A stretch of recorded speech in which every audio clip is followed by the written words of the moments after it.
So after the last episode, with all that kind of excitement going on in Superman's resurrection in Superman&Lois, what do you do to follow up? Well, you have a perfectly good wedding. That's the deal. Kyle and Chrissy's wedding. And ultimately for that story, which was sweet and nice and well performed, and it fits in with a narrative that is present here, is Chrissy gets cold feet, and so they're going to have to wait a little while longer before she's, well, just her feet aren't that cold and she can do the ceremony. But they're together, they're having a baby, but they end up having a barbecue anyway. So Superman is back. He returns home to Lois while she's mourning the passing of her father. But her father did this in the hopes of bringing him back to her, and it worked. He's back. The rest of it, of course, he's discovered his other son, Jonathan, now has his powers. So, of course, he's like, oh, I got to train him and all this stuff. The problem is Superman is not back 100%. And that's the interesting elements of this. He has a human heart beating in his chest, albeit pumping Kryptonian blood, and probably part of the regeneration process. I would imagine you could argue is sort of rewriting the DNA of that heart. But ultimately, it's not the original heart he had. And I'm kind of wondering if by the show's end, they will suggest that he's going to sort of retire from, at least, from full time, now that his sons are coming into their own. He can take a break now. And that happens here, where Jordan is still down in the dumps and stuff, but he's encouraging his brother to pick up the slack. And the thing about Jonathan, and he's really taking to this like a fish out of water, basically. And there's a fire in Metropolis, and Jordan is like, you go take care of it. And Superman actually doesn't hear later on.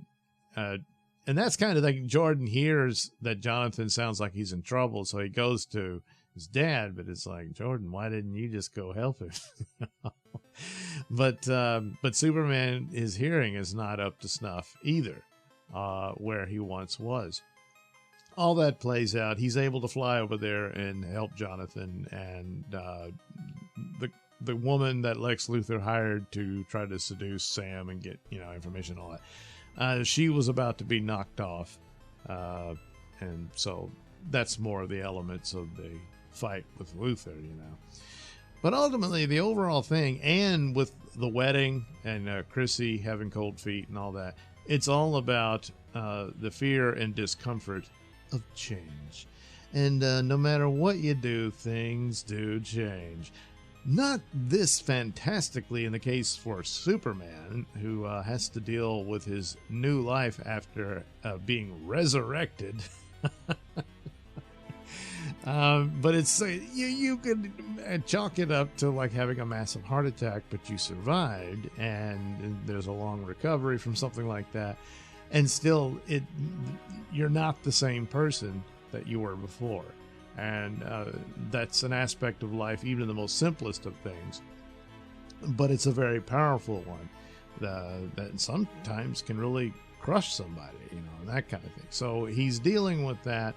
Lois is helping him out with it. And of course, she's saying, well, I had to go through the cancer and losing her breast to the mastectomy and all that sort of stuff. And so, yeah, that's right, and all that. And so it's working out. And of course, he's Superman. He'll deal with it. But he's, there's a struggle there. And that's the interesting thing about, well, you basically at the center of this episode, you have the story of a woman having cold feet for the wedding, filled with all kind of doubts. Am I making a terrible mistake? And it's too late. There's a baby involved, really. But nevertheless, that's where she is. She's a bit flaky when it comes to those sort of things. She has a bad meeting with her mother meeting Kyle and all this stuff. And you would think Kyle would be the more intimidated one, but but then Chrissy and her mother were estranged and that sort of thing. They come around. It was actually pretty good casting for the woman playing her mother and that sort of thing. But anyway, you know, it's a simple, quiet story, but nevertheless, the elements at the core is that, you know, and really Chrissy postponing the wedding and that sort of thing, not really going to address the overall problem. Is that no matter what you do, you're different tomorrow than you are today. And there's really not much you can do about that. And ultimately, what is it? The ultimate fear is that eventually this ends. And that's, yeah, it's not nice or fun, but it is the reality.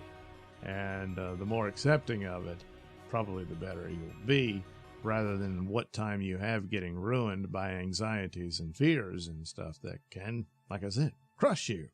And those things can occur. Of course, not everybody can be resurrected through some alien technology like Superman was, but sometimes you can get a heart transplant. Oh, yes, those things happen. So that's the deal. Meanwhile, there's Jordan, of course, still dealing with ultimately his own guilt. And there's a discussion between him and Lois about what she did when Luther threatened both of the boys. And her explanation, of course, is very logical, and really Jonathan didn't have any powers at the time. And but Jordan is living with the guilt that he's not as good as Jonathan, and that he really screwed up, and it's his reason that Superman doesn't have his heart.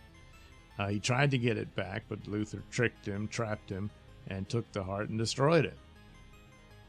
Meanwhile, Sam Lane comes up with a plan to give him another heart and ends up giving his own.